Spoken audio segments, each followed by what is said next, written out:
Hi everyone, welcome to Legal Talks by Desi Kanoon. I am Suyash and I am excited to have started this show.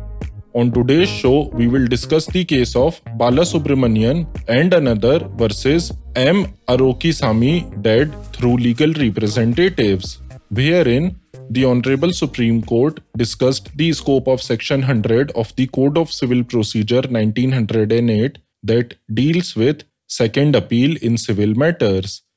Generally speaking, there are various kinds of appeals prescribed in the Code of Civil Procedure.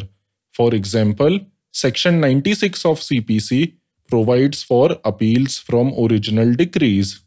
That is generally referred to as first appeal. However, what Section 100 of CPC deals with is appeal from appellate decrees in cases where a decree has also been passed by the first appellate court. Section 100 of CPC provides that an appeal shall lie to the High Court from every decree passed by any subordinate court if the High Court is satisfied that the case involves a substantial question of law. This provision further states that if during the course of the hearing of the matter, the High Court thinks that some other substantial question of law is involved in the case that is different from the one that has been formulated by it, then in such circumstances, the High Court shall have all the powers to hear on such other substantial question of law.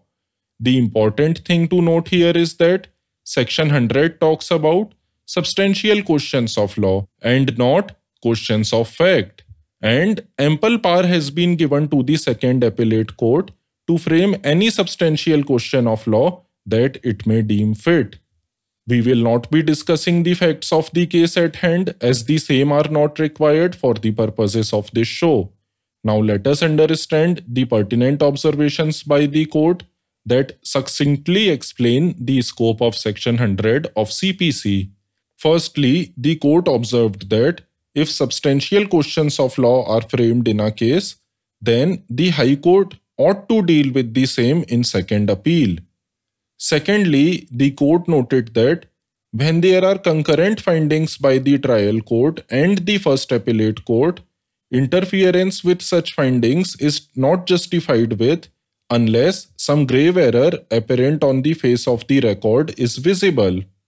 Thirdly, the court also cautioned that restraint against interference is not an absolute rule, and when there exists perversity in findings of the lower court that are not based on any cogent material or involves material irregularity in appreciation of evidence, then in such cases, the High Court may even interfere with questions of fact as well. Fourthly, the court clarified that though the ordinary rule under Section 100 is that courts are not justified in interfering with the findings of fact, but depending upon the peculiar facts and circumstances of each case, this rule could be modified by the courts. Fifthly, the court stated that when the findings by the trial court and the first appellate court are not concurrent and are divergent, then in such cases, the High Court must take note of the case pleaded, evidence standard, and the findings recorded by the two courts which were at variance with each other. In such cases, one of the views taken by the court below is required to be approved. Sixthly, the High Court while hearing a second appeal is free to not to answer questions of law framed by it under Section 100 of CPC if it thinks that reading of evidence recorded by the court below was perverse, as questions of law cannot arise in abstract, but in all cases will emerge from the facts peculiar to that case, and there cannot be a straitjacket formula. Those were the observations by the court. So what are my concluding remarks?